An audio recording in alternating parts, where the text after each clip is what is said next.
আয়াতুল কুরসির 10টি ফজিলত। 1.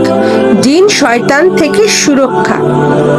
রাসূল সাল্লাল্লাহু আলাইহি ওয়াসাল্লাম বলেছেন, রাতে ঘুমানোর আগে এটি পাঠ করলে শয়তান সারা রাত তার কাছে আসতে পারে না।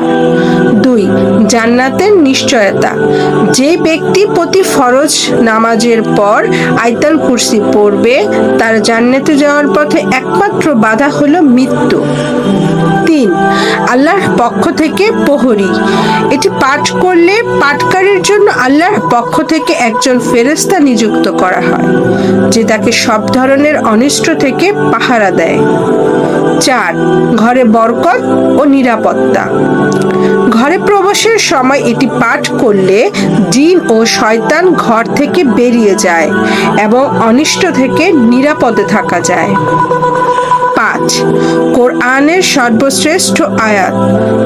এটি পবিত্র কোরআনের সর্বশ্রেষ্ঠ গুরুত্বপূর্ণ এবং মর্যাদাপূর্ণ আয়াত, যাতে আল্লাহ একাত্মবাদ ও শ্রেষ্ঠত্ব সুন্দরভাবে ফুটে উঠেছে। 6. বিপদ আপদ থেকে মুক্তি।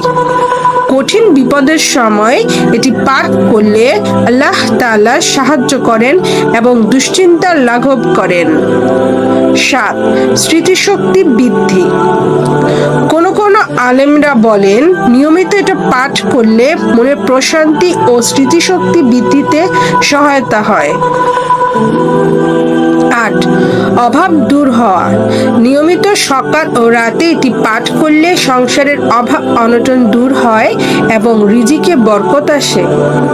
9. ভয়ভীতি থেকে রক্ষা। একা কোনো জায়গায় থাকতে ভয় পেলে বা দুঃস্বপ্ন দেখলে এই আয়াত পাঠ করলে মনে সাহস ও প্রশান্তি আসে। 7. ফেরেশতাদের দোয়া লাভ। যে ব্যক্তি শোয়ার সময় এটি পাঠ করে, ফেরেশতা তার জন্য ও তার প্রতিবেশীর ঘরের জন্য নিরাপত্তা প্রার্থনা করেন। একটি ছোট্ট সংশোধন: আমাদের সমাজে প্রচলিত ভূত শব্দটি আসলে রূপকথা বা কাল্পনিক। ইসলামিক আদিকা অনুযায়ী জিন ও শয়তান সত্য, এবং আয়াতুল কুরসি পাঠ করলে এগুলো অনিষ্ট থেকে সুনিশ্চিতভাবে সুরক্ষা করা যায়।